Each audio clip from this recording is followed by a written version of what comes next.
Fetch forth the coffin.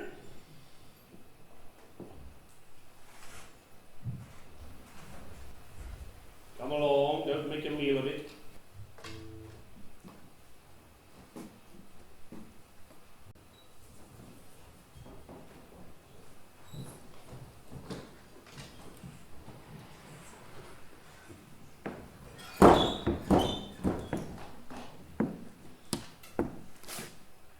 You, sir, are going to die. And you, madam, will die. Ladies and gentlemen, it is a sad fact of life, is it not, that sooner or later we will all be somewhere else. Dead. Quite still. Gone forever. But if I were to tell you, sir, that you would meet your maker whilst being ravished by a rabid anteater, or that you, madam, possibly would be demolished under the weight of a ton of rotting butter beans, you would probably laugh in my face. But beware. Stranger things have happened. There have been some deaths that have been so extraordinary that you would scarce believe them to be true, but that they were. Tonight, we will share with you some of the most bizarre deaths ever recorded. But be warned, if you are squeamish or of a strange disposition, I urge you to turn away now and save yourselves. For what these unruly bunch of people out here are about to perform will chill you to your very marrow and give you nightmares for a very long time. Welcome to the horror!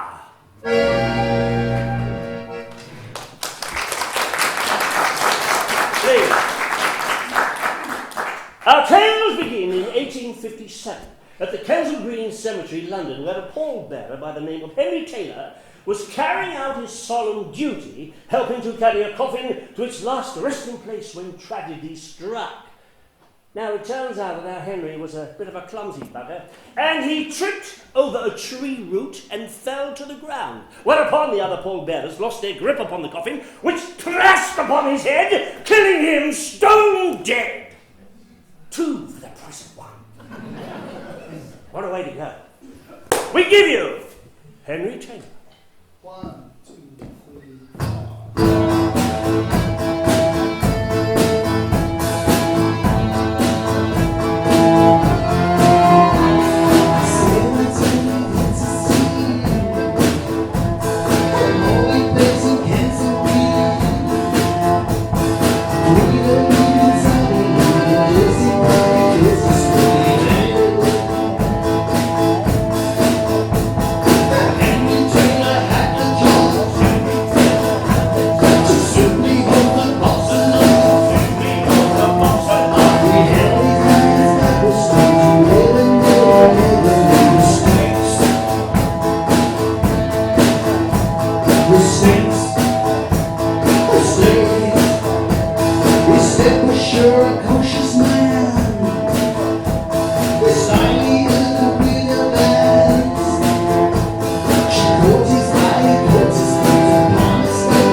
Henry Taylor. And now we transport you back to the mid-1800s, to a town called Flatbush in New York. And it was the home of a lamplighter by the name of Sam Wardell. Now, Sam had one job: to light the street lamps in the evening and to extinguish them at dawn. Now, paranoid about oversleeping, Sam rigged up a simple contraption to make sure he would not oversleep. The contraption consisted of an alarm clock, a length of steel wire which was attached to a clasp attached to a shelf, upon which sat a 10-pound rock. The idea being, of course, when the alarm went off, the wire would be taut, the latch would ping, the shelf would fall, and the rock would fall with a loud crash. With a loud crash. All right, next time. Yeah. Now, the idea was thus. Now, surprisingly, this bizarre system worked extremely well until one Christmas Eve. Poor Sam, he invited some friends around to his house for a bit of a Christmas knees-up, and as you can imagine, the wine flowed, and some bright spark decided upon the idea of, let's have a dance. So what did they do? They pushed the furniture away from the wall, into the wall, around the room, to create a space for the dancing. However, what they did not notice was that Sam's bed had been pushed up against the wall where the shelf was. Now, it doesn't take a genius to work out what happens next. In the early hours, a drunken Sam fell into bed and went to sleep, as it turned out, for a very long time. The lamplighter!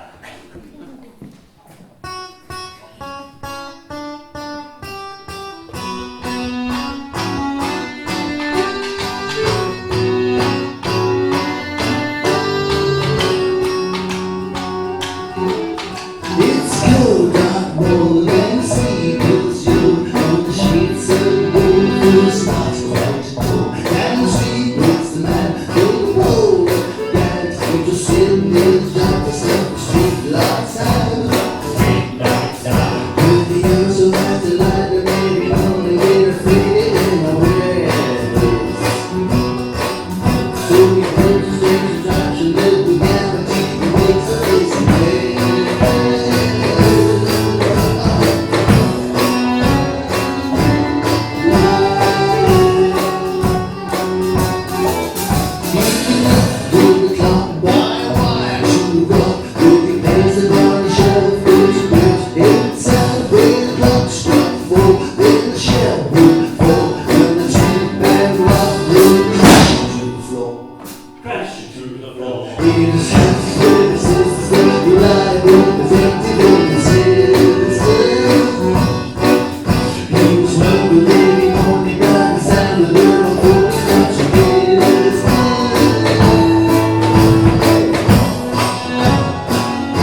he didn't see her up the consequently hit his head from higher up.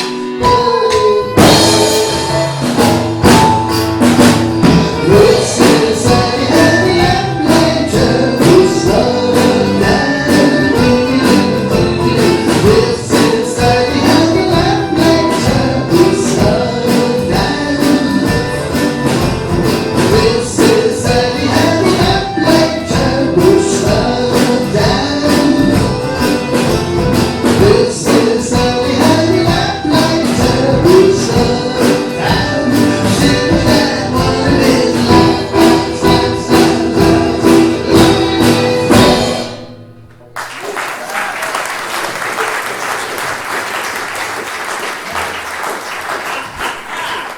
There we are. Christmas coming, be warned.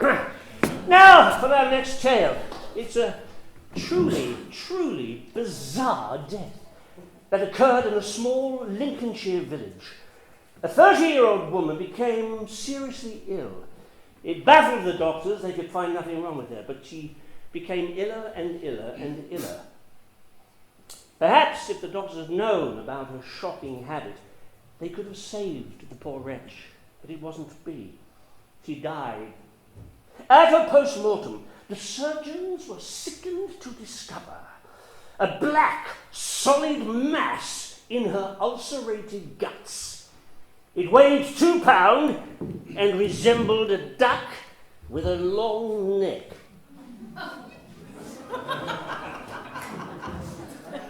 What was this unholy abomination? It was human hair. Yes. The poor woman had killed herself by eating her own hair. Now, without further ado, let's hear all about it. one,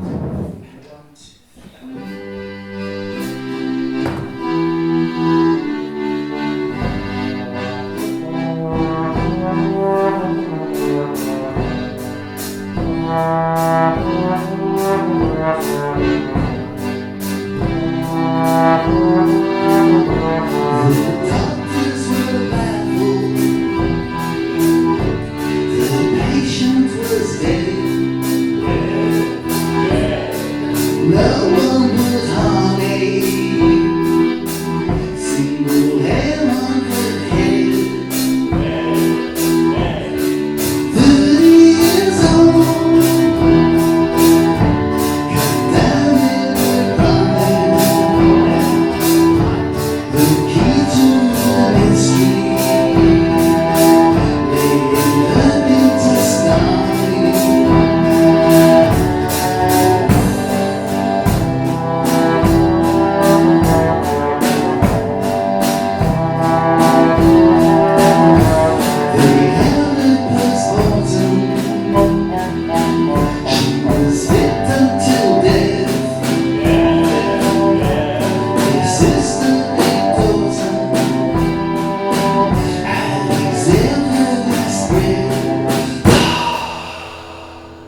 what a disgusting way to die.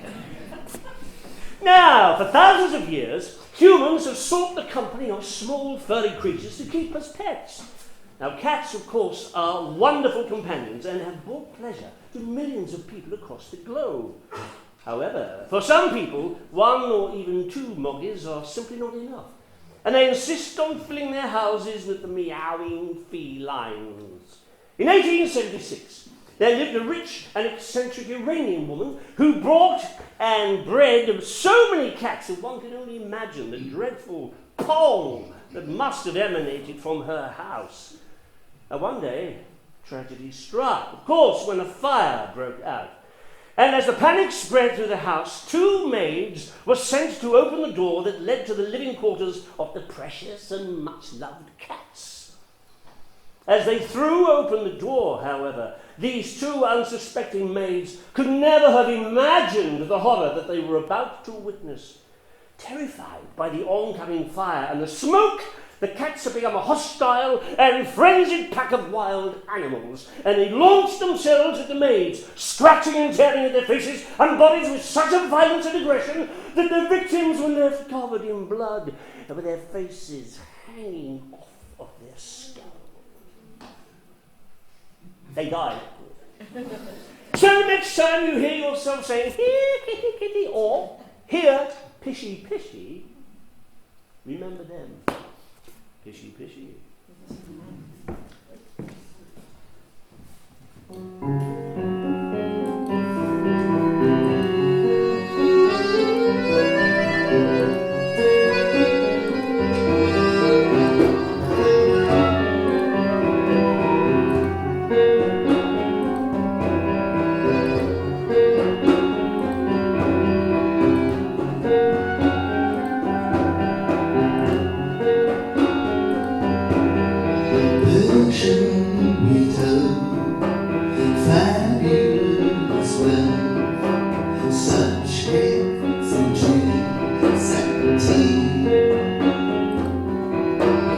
Inside the house, crumbling the jewel, the river is rolled with thee.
have a tale for you that is so sad and tragic, frankly, ladies and gentlemen, that by the end of its telling, I don't doubt that hot, salty tears will be flowing uncontrollably down your cheeks. Concerns the grief endured by one Rufus Griswold. On November the 6th, 1842, Rufus was in New York, celebrating the birth of his third child, a son, born into this world by his beloved wife. 3 days later, however, Rufus was traveling to Philadelphia when he received some news that broke his heart and spirit. Both his darling wife and his newborn son had contracted an illness and died. Rufus was naturally overcome with despair, and on his return he sat by his dead wife's side for 30 hours, and even then he had to be dragged away by a friend and rescued from his distraught behavior. His other 2 children, crying at the loss of their dear mother, must have made a pitiful sight. Rufus's wife was entombed, and after 40 days, the grief-stricken man entered the burial vault, cut off a lock of her hair, and... You're still here. Get off. Thank you very much. Goodbye. Where was I? Oh, yes. He crept into the vault, cut off a lock of her hair, and once again kissed her tenderly on her ice-cold lips. Oh. The torment of losing his darling wife was unbearable for Rufus, and rumour has it that he actually paid a sexton to dig her up out of the ground once more so he could embrace her rotting corpse one last time. Which is a bit stiff. We give you the sad tale of Rufus Griswold.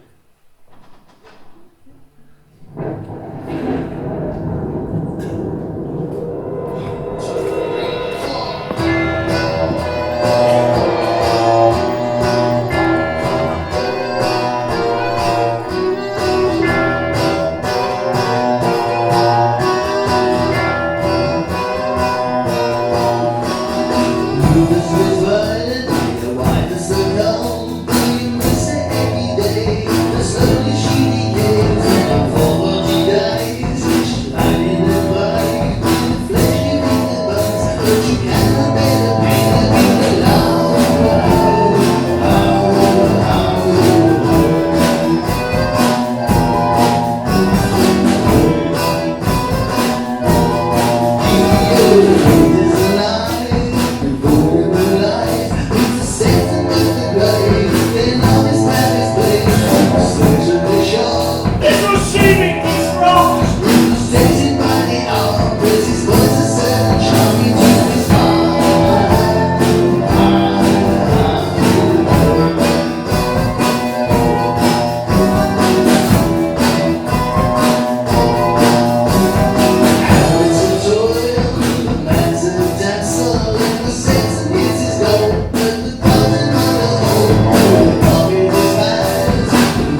here. One last kiss.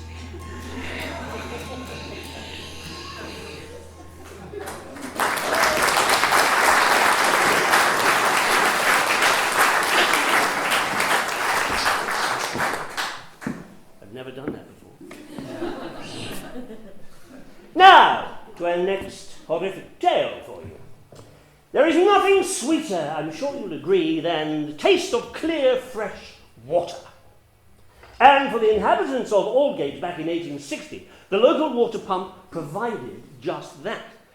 What these thirsty Londoners did not realise, however, was that before the stream of life-giving water gushed forth from the ornate fountains on the streets above, it had flowed through ancient graveyards that lay deep and invisible underground, and that the agreeable taste of this water was due to the calcium from the bones of dead fellow Londoners seeping into the underground stream, and in doing so picked up the organic matter from corpses that leached into the water, up into the pump and into the bellies of the unsuspecting cockneys. It wasn't long, of course, until people started dying, hundreds in fact, in what became known as the Aldgate pump epidemic. Now, tests were carried out by two eminent scholars of the day, a Dr. Saunders, and I promise you, I'm not making this up, his name was Professor Wanklin. And they determined just how dangerous the water was, and they concluded that the water contained 5 times the usual quantity of unusual solids. I want you to think of that next time you run a bath.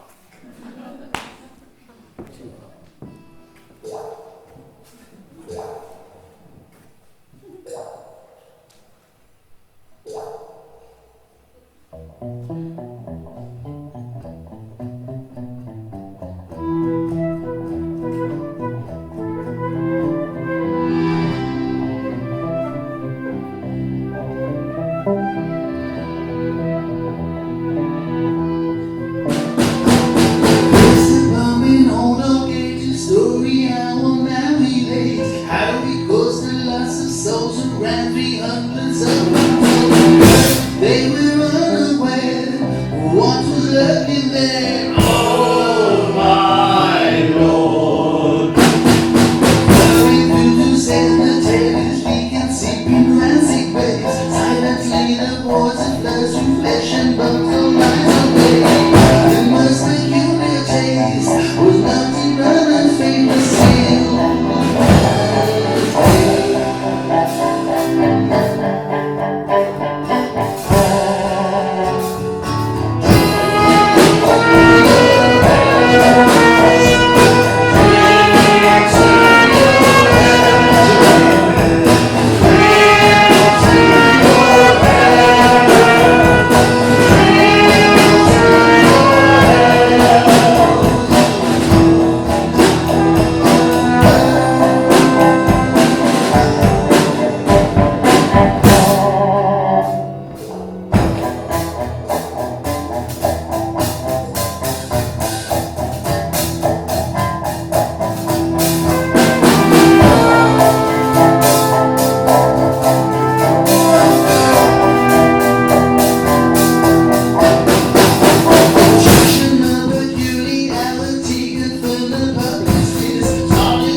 see anyone? Now, there are many ways that an animal can kill you. You could be eaten by a shark, trampled to death by an elephant, or bitten perhaps by a poisonous snake. But never in your wildest dreams could you imagine being killed by a mouse. Well, this is what happened in 1857, where to an unfortunate fellow when he met his maker while working in a dark and gloomy factory. You see, the ladies of that day were working, and suddenly a mouse popped out of the skirting boards, running around the workshop, and they made them scream and shriek. But our young hero stepped forward and caught the mouse by his tail. He held the mouse aloft with a triumphant cry, "Ha-ha!"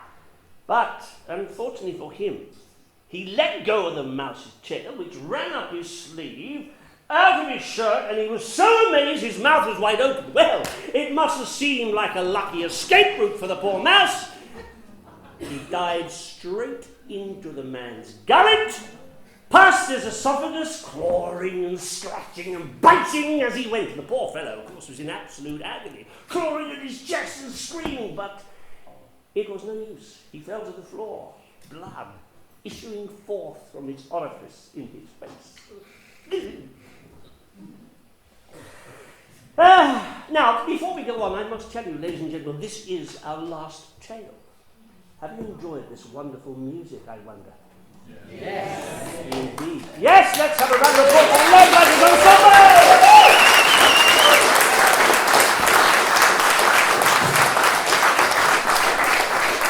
Perchance, when the show is finished, we will not have time to speak to you here, but we are repairing to the Sun Public House across the way. Oh yes, if you care to join us, we would love to talk to you and answer any questions that you may have. However, now is the time to leave you with the mouse. Join in. One word, mouse. Can you say the word? Mouse. That's all you need to know. Join in. Thanks everybody.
together. Thank you so much. Thank you very much.